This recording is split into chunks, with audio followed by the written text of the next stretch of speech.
It starts with a sentence so small it almost disappears in the noise of the room. It's just a chair. You can stand in the corner. Don't be dramatic. My father says it casually, like he's commenting on the weather, like he's not speaking to his daughter, who is 6 weeks post-ankle reconstruction surgery, standing in a walking boot, leaning on a single crutch, in a navy dress she bought 3 days ago because everything else hurt to wear.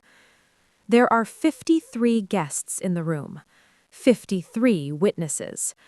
I'm standing there watching a woman I've never met sit down in my seat, the seat I placed myself at when I designed the seating chart, the seat at the head table, chosen carefully so I wouldn't have to walk or stand during the night. She's been dating my brother for 2 weeks. Nobody asks if I'm okay. Nobody notices the way my ankle pulses with pain, hot and sharp, the way it does when I stand too long. Nobody mentions the surgery. Nobody mentions the months of recovery ahead. Nobody mentions the fact that I paid for every single detail of this night. They just watch me shrink. What they don't know, what nobody in this room knows yet, is that 3 days ago I found out something about my bank account, something that makes just a chair feel laughably small. By the end of this night, I won't be the one standing in the corner anymore. Before I take you back to how all of this started, do me a favor. If you genuinely connect with this story, if something in it feels uncomfortably familiar, take a second to like and subscribe. Drop your city and local time in the comments. I love seeing where you're listening from. My name is Andine. I'm 34 years old, and I'm an event planner in Ridgemont, Pennsylvania. And this story didn't start at a party. It started 6 weeks earlier on a wet stone staircase with a sound I still hear in my sleep. The Harrove Estate is beautiful in early spring. Old stone, ivy climbing the walls, a garden terrace that looks like it belongs in a magazine. I was there that afternoon measuring the tent footprint for a June wedding, my biggest contract of the year. The rain from the night before hadn't fully dried. I remember thinking I should be careful. I remember taking one step down the stone stairs near the garden terrace, and then my foot slid. Not a stumble, not a misstep. A full, clean slide, like someone yanked a rug out from under me. I heard the snap before I felt the pain. A sharp, hollow sound, like a branch breaking. Then everything went white. I woke up in the ambulance, shaking, my legs strapped tight, my shoe already gone. At the hospital, the orthopedic surgeon used the phrase reconstructive repair 3 separate times during the consultation. Each time, the number attached to it got bigger. Surgery, 8 weeks non-weight bearing, 3 to 6 months of physical therapy. My career depends on being on my feet, 10, 12 hours a day, walking venues, directing setups, sprinting across ballrooms when the florist delivers the wrong shade of white, fixing problems before anyone notices they exist. Standing is not optional in my job. From the recovery room, my voice still thick with anesthesia, I called my mother. I told her what happened. She listened for about 12 seconds. Then she said, "So you can still organize our anniversary party, right?" 6 weeks away, their 40th. Not, "Are you okay?" Not, "That sounds painful." Not, "Do you need help?"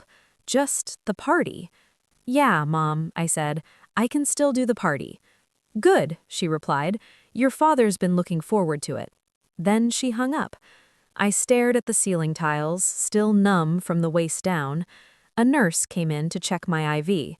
The only person in the visitor's chair was Rachel Voss, my colleague, my closest friend, the woman who drove me to the hospital and called my insurance company while I was still shaking.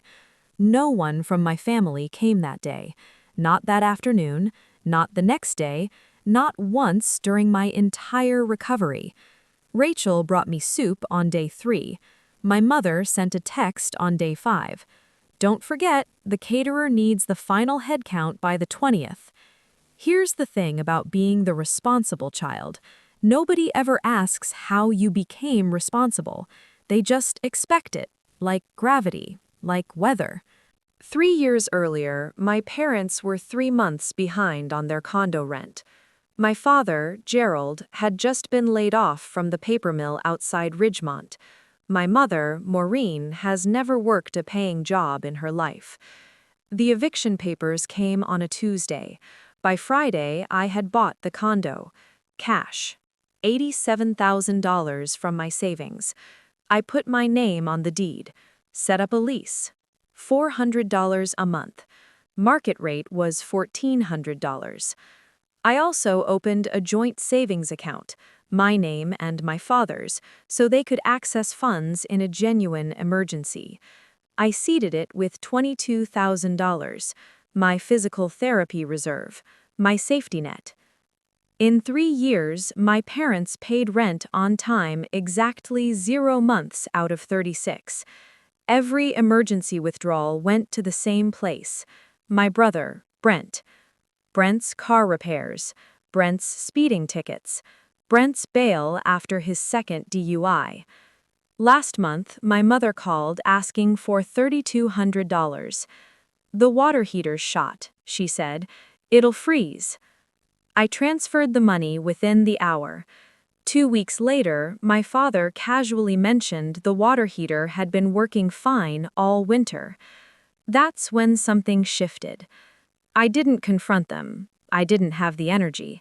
I was in a walking boot, planning an anniversary party from my couch with my ankle elevated on 3 pillows. But I asked Rachel, who is also an accountant, to look at the account statements when she had time. She paused before agreeing. "Promise me," she said, "that you'll actually look at what I find." I didn't know yet how much there was to see. Let me tell you about my brother. Brent is 38 years old. He has never held a job longer than 6 months. He's been fired from a warehouse, a car wash, a landscaping crew, and a restaurant where he lasted 11 days before the manager caught him pocketing tips from a coworker. He has 2 DUIs. He owes money to at least 3 people I know about. He plays online poker the way some people breathe, constantly and without thinking. He has also been my mother's favorite since the day he was born. That's not bitterness, it's fact. Every time Brent wrecks something, a car, a lease, a relationship, my mother calls me. Same script. He's your brother. Family helps family. If you don't help him, who will? Meanwhile, I built a business from nothing. Weddings, corporate events, fundraisers, a client list, a reputation. When I landed a $15,000 Rotary Club gala contract, my biggest booking yet, my mother said, "That's nice. Can you send Brent $200? He's short on groceries." I sent the money. I never mentioned the gala again. Rachel called on a Wednesday evening. Her voice was careful, quiet, the way people sound when they're about to change your life. "We need to talk about your savings account," she said. "Call me when you can. It's not good." I didn't call her back that night. Instead, I finalized the seating chart for my parents' anniversary dinner. 8 guests at the head table, 53 total. White hydrangeas, eucalyptus, framed wedding photos, a 3-tier cake. Total cost $6,500.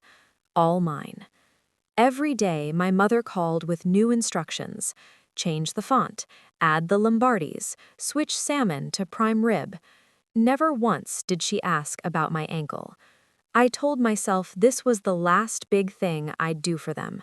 After the party, I'd step back, set boundaries, start fresh. I believed that. On Thursday morning, I finally called Rachel. She didn't ease into it. "They withdrew $18,000, she said. 4 transactions over 2 months, all signed by your father." My chest went cold. That was my physical therapy fund, the money that stood between walking normally again and limping for the rest of my life. By the time she finished reading the transactions, I was sitting on the edge of my bed staring at my walking boot like it was the only real thing left in the room. And that's where segment 1 ends. Because what happens next is where silence becomes a decision.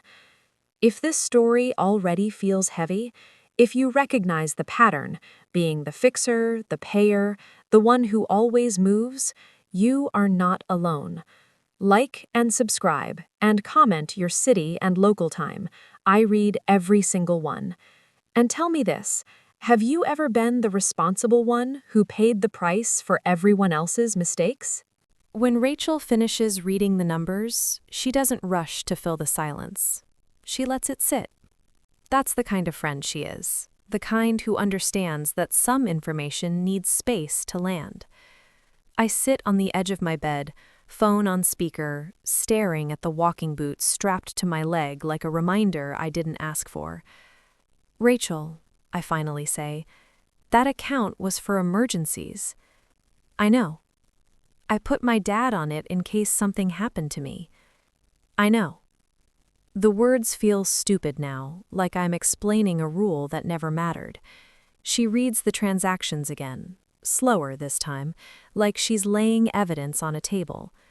March 2nd, $4,800. March 14th, $4,200. March 29th, $5,000. April 8th, $4,000. $18,000 total. Gone. That was my rehab money, I whisper. Rachel exhales. Your insurance covers surgery, not long-term outpatient physical therapy, I checked. I already know. Dr. Henley had been very clear during my post-op consultation. The surgery was only step 1. Without intensive rehab, my ankle might heal, but not well.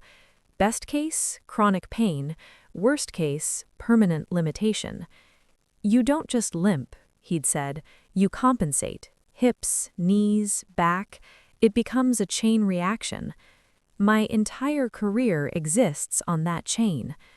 I call the bank. The branch manager pulls the records. Calm, polite, neutral. Every withdrawal is legal. My father's signature is on each one. There's no dispute process, she says gently. Joint access means equal access. I hang up and stare at the wall. Legal doesn't mean ethical, but it does mean final. Rachel doesn't sugarcoat it. Andine, this isn't a mistake. This is a pattern. That sentence follows me for hours. A pattern. Not a misunderstanding, not poor communication, not a one-time lapse in judgment. A system. That night, I don't sleep. I sit at my kitchen table with my ankle elevated on a chair, paperwork spread out in front of me like I'm studying for an exam I didn't know I was taking. The lease agreement for my parents' condo, the joint account statements, the calendar reminder for their anniversary party. I do the math. Without the $18,000, I can't afford the specialized rehab program Dr. Henley recommended. It's $3,000 a month for 6 months. Without rehab, my ankle may never fully recover. Without full recovery, I can't work the way my business requires. Without work, everything I built collapses. And if I say nothing, if I swallow this the way I swallowed every other emergency, my father will keep withdrawing, my brother will keep failing, my mother will keep calling, and I will keep paying until there's nothing left of me. Or, I look at the non-renewal form for the condo lease. 30 days notice. Legal. Clean. I haven't signed it yet. I'm not ready.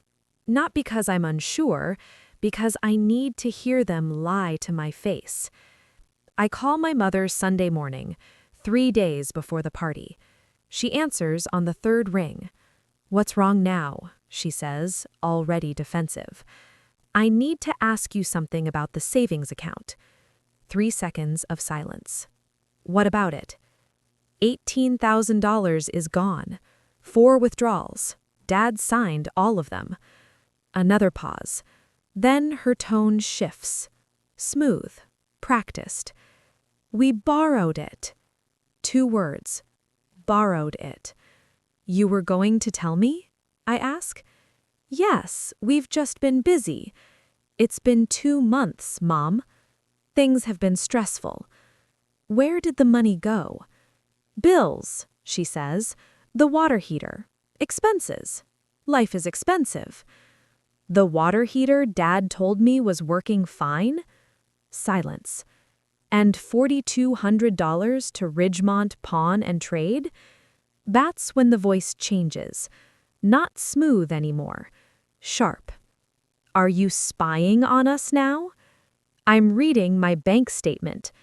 Is that what we raised you to be? She snaps. Then my father's voice enters, distant, muffled. Your mother's right. We'll pay it back. Let's not ruin the party over this. Pay it back how? He's on a pension. She doesn't work. We'll figure it out. They always figure it out, which means I always do. Before I can respond, my mother says, "And don't you dare bring this up at the party. You'll embarrass the whole family." That sentence lands heavier than the rest. Not, "We're sorry," not, "We made a mistake," just, "Don't expose us." I hang up. My hands are shaking, but my mind is clear. I take the non-renewal form. I sign it. The VFW hall on Maple Street looks exactly the way I planned it. White tablecloths, hydrangea centerpieces, string lights casting a warm glow across the hardwood floor. I arrive 15 minutes early, boot walking, crutch, navy dress. My clutch is tucked under my arm. Inside it, the non-renewal notice, the bank statement, 4 withdrawals highlighted in yellow. Everything I might need is right there. The hall fills quickly. Relatives, neighbors, old friends. Everyone congratulating my parents on 40 years of marriage. No one asks how I'm healing. I take my seat at the head table. At least, I think I do. 10 minutes later, Cousin Ellen leans in close. Okay, I need to tell you something, and please don't get upset. I brace myself. I breast myself. Mom said, your mom told her that you've been taking a lot of painkillers. My stomach drops. She said you're dependent, Ellen continues quietly, that you might cause a scene tonight. I look across the room at my mother laughing with Gerald's cousin, hand on his arm. Warm, charming, believable. She didn't just take my money, she preemptively took my credibility. If I say anything tonight, the narrative is already written. Unstable, emotional, drugged. I thank Ellen for telling me. Then I sit there understanding something crucial. This wasn't about money, it was about control. Brent arrives late, wrinkled shirt, no tie, and behind him a woman I've never seen, blonde, nervous, holding his arm like she's unsure of the ground beneath her. Tiffany, my mother announces brightly, Brent's girlfriend. Head table, 8 seats, 8 people already sitting. My mother turns to me with that smile. Honey, can you let Tiffany sit here? She's our guest. I tell her I can't stand. She tells me not to be difficult. My father seals it. It's just a chair, he says loudly. You can stand in the corner. Don't be dramatic. And that's when something in me finally breaks. Not loudly, cleanly. I stand. I move to the corner. I watch my seat disappear. And as I lean against the cinder block wall, ankles screaming, I realize something that changes everything. They don't see me as a person, they see me as infrastructure. Invisible when it works, replaceable when it doesn't. And for the first time in my life, I decide I'm done being structural support for people who won't even offer me a chair. If you've ever been labeled difficult the moment you stopped being useful, if you've ever been warned not to embarrass the family when all you wanted was honesty, comment your city and time. I want to know where you're listening from. And answer this honestly. When did you realize it was never about the money, it was about control? I don't leave the corner. That's the part people don't expect. They think strength looks like confrontation, like a speech, like flipping a table and walking out. But real strength, real clarity, sometimes looks like stillness. I stay where they put me, and I watch. I watch my mother glide from table to table, collecting compliments like tips. 40 years, she laughs. Can you believe it? I watch my father accept handshakes, nodding gravely, soaking up admiration for sacrifices he never made alone. I watch Brent drink too much, laugh too loud, lean on Tiffany like she's a life raft. No one looks at me. And that's when it hits me. They didn't push me to the corner by accident. They placed me where I would be easiest to forget. My ankle burns. The walking boot digs into my calf, sweat pooling underneath. I shift my weight and feel pain shoot up my leg, sharp and warning. I think of Dr. Henley's voice. Your body is telling you something. Listen before it starts screaming. I have spent my entire life ignoring that scream. Tonight, I finally hear it. The speeches begin. A cousin talks about loyalty. A neighbor jokes about how my parents always had each other's backs. Someone says, family is everything. I almost laugh. Instead, I breathe. In, out. I tell myself, observe, don't react. Because I know something now that I didn't know before. If I speak emotionally, I lose. If I speak calmly, I terrify them. Halfway through dessert, my mother finally notices me. She notices because someone else does. "Oh," Aunt Marjorie says loudly, "Sweetheart, why are you standing all the way over there? Come sit." The room quiets just a little, not enough to be obvious, enough to be dangerous. My mother's smile freezes. Before she can intervene, I answer. "I gave up my seat," I say evenly. "I was told to." Silence. It's subtle, but it's there. People glance at my boot, my crutch, my posture. My mother laughs too quickly. "Oh, you know her," she says, always exaggerating. There it is. The word that built my cage. Exaggerating. I don't argue. I don't correct her. I just nod. And that scares her more than anger ever could. After the cake is cut, my father approaches me. He smells like aftershave and disappointment. "Why are you being like this?" he murmurs, low enough that only I can hear. "Like what?" I ask. "Cold. I'm standing where you told me to stand." He sighs dramatically. "You're punishing your mother." "I'm injured," I say, "and I'm quiet." "That's not what I meant." "Of course it isn't. What he means is return to your role. Smile, pay, support, disappear. I just need you to trust us," he says. I look at him. "Trust you with what?" His jaw tightens. "That's not fair." "No," I agree. "It's accurate." Brent joins us, swaying slightly. "Why are you making tonight about you?" he slurs. I don't even look at him. "I didn't," I say. "You did. When you took money you didn't earn." The air shifts. My father's eyes flick to the room. My mother is watching now, hard. "This is not the place," she snaps, stepping closer. "You're right," I say. "It isn't." I reach into my clutch. I don't pull anything out. I just let them see me reach. Fear flashes across my mother's face before she can stop it, and in that split second, I understand everything. They are not afraid of the truth. They are afraid of witnesses. I put my hand back down. "I'll leave," I say calmly, "so you can enjoy your party." My mother exhales in relief. "Good," she says. "We'll talk later." "No," I reply. One word. Firm. Clear. Final. Her eyes narrow. "What do you mean, no?" "I mean, later isn't coming." I walk out of the VFW hall alone. The night air is cool, quiet, honest.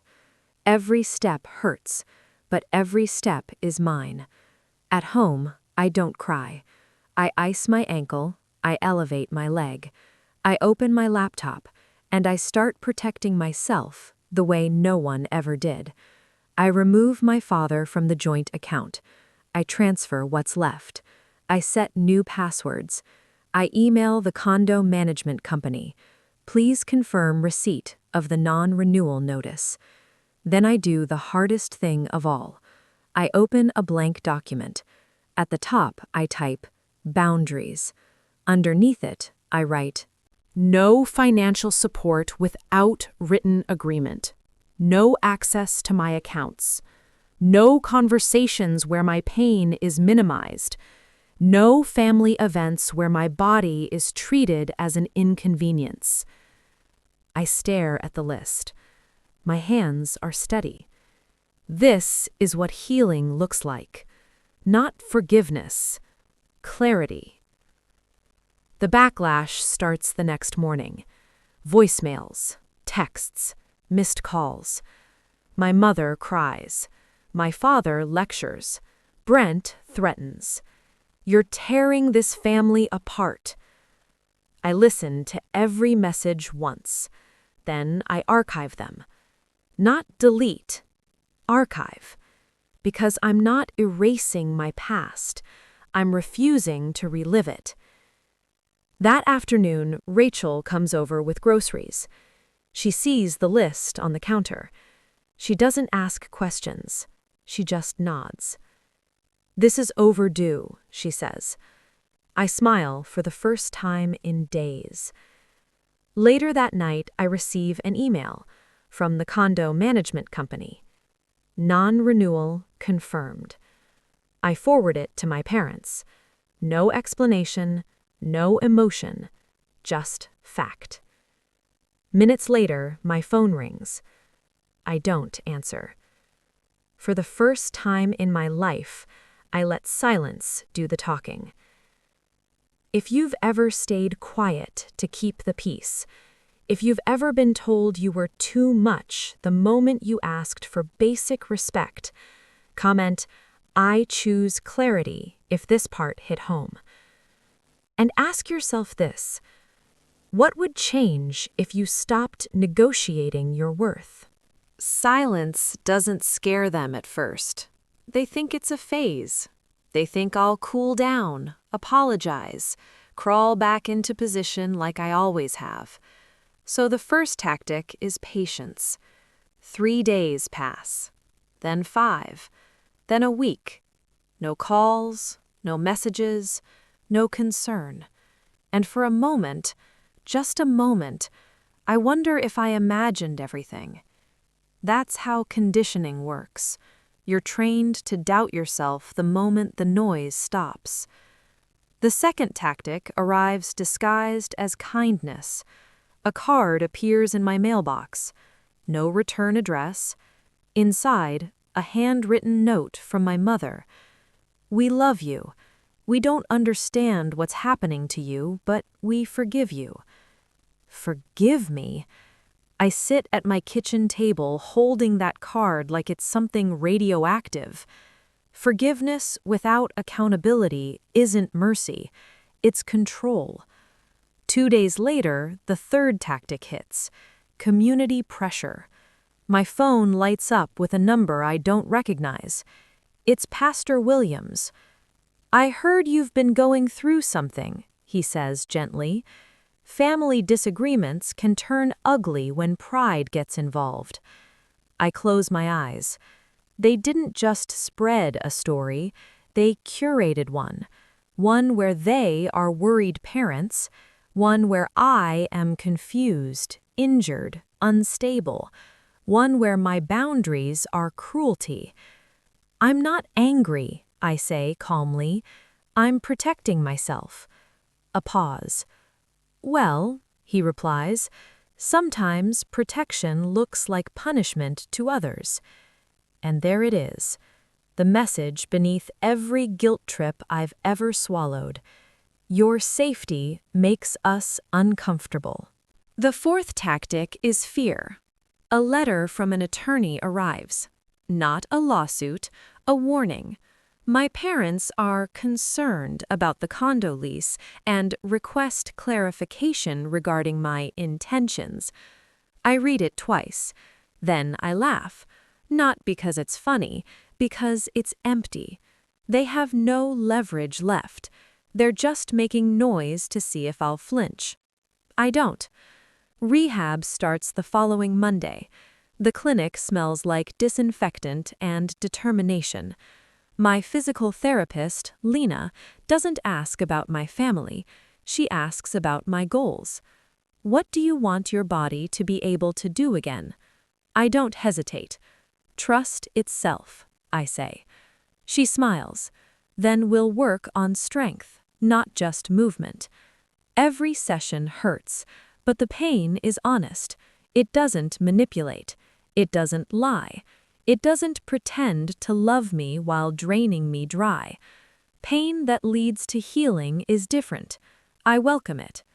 Week 2 of rehab, Brent shows up at my door, unannounced, uninvited. He looks smaller, desperate. I just need help, he says, one more time. I don't let him in. I already helped, I reply, for years. You're being heartless. No, I say evenly, I'm being finished. He scoffs. You think you're better than us now? I think for a moment. Yes, not morally, not spiritually, but structurally. I am no longer collapsing under your weight.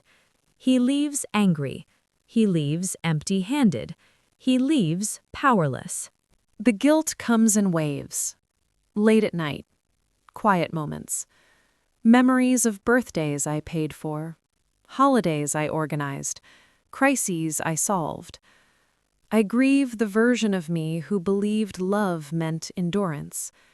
I grieve the fantasy of parents who would choose me over comfort. But grief doesn't mean regret. It means release. 3 weeks later, my mother tries a new approach, vulnerability. She calls from a private number. Her voice trembles. I'm sick, she says. I don't respond immediately. What kind of sick? I ask. Stress-related, she says. Blood pressure, anxiety. Your father is worried, she adds. I wait. She's fishing. I don't bite. I hope you feel better, I say. Please see your doctor. That's it. No offers, no apologies, no rescuing. She hangs up. I sit with the discomfort. It passes. Something strange starts happening after that. My apartment feels bigger, quieter, safer. I sleep through the night. My ankle improves faster than expected. Lena notices. Your body isn't bracing anymore, she says. You're not anticipating impact. I know exactly what she means. I'm not waiting for the next blow. A month after the party, I attend my first family gathering without my family. Rachel hosts a dinner. Friends, laughter, no walking on eggshells. No one asks me to minimize myself. No one needs me to bleed quietly.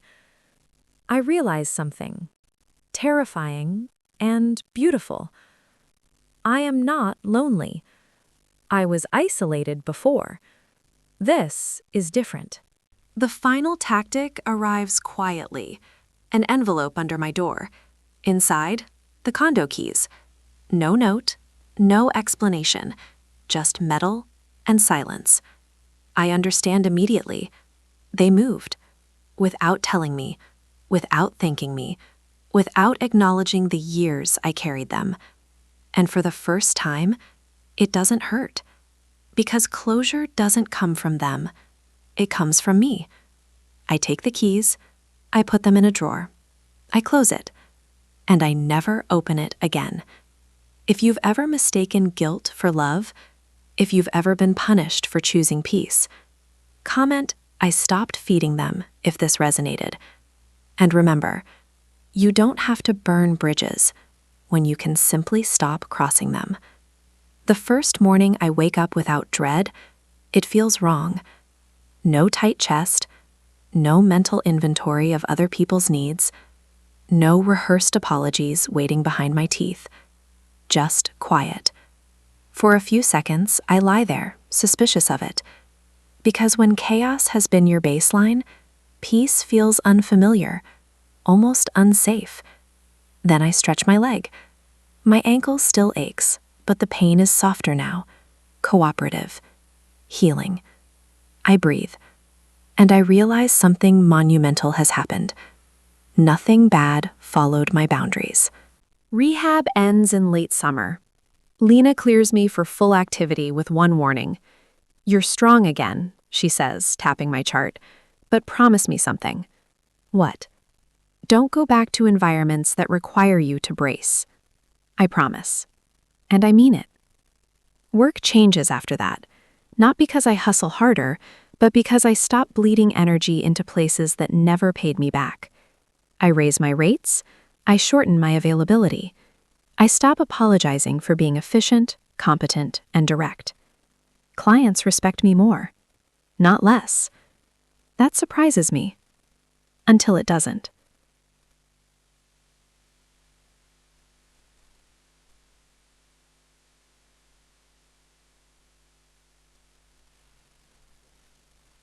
"6 months after the party, I receive one final message from my father. Just 3 sentences. "I don't understand you anymore. Your mother misses you. We did our best." I read it twice. Then I delete it. Because here's the truth they'll never accept. Their best required my silence. My best requires my presence. Sometimes people ask if I regret it, if I miss them, if I wish things had gone differently. I tell them the truth. I miss who I thought they were. That's not bitterness. That's clarity. I used to believe love meant access. Unlimited, unquestioned, unconditional. Now I know better. Love without accountability is just entitlement with better PR. Real love respects limits. Real love doesn't punish you for healing. On the anniversary of the accident, I take myself hiking. Nothing extreme, just a steady trail with a view at the top. My ankle holds. My body trusts me. At the summit, I sit on a rock and let the sun warm my face. I think about the girl who stood in the corner of that hall, in pain, invisible, dismissed. I whisper to her, not out loud, but with my whole chest. "I see you now." Here's what no one tells you about choosing yourself. It doesn't make you fearless.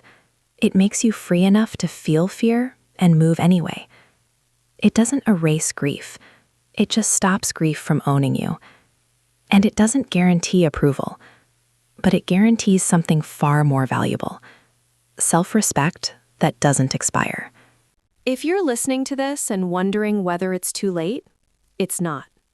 If you're scared of what you'll lose, you already know what staying costs. If you've been told you're cold, selfish, dramatic, or ungrateful, maybe you just stopped setting yourself on fire to keep others warm. And that doesn't make you cruel, it makes you alive. If this story gave words to something you've been carrying silently, like this video, it helps more people find it. Subscribe for stories about healing, boundaries, and quiet power. Comment "I choose myself" if this resonated. And share this with someone who needs permission to stop shrinking. You were never too much. They just took too much.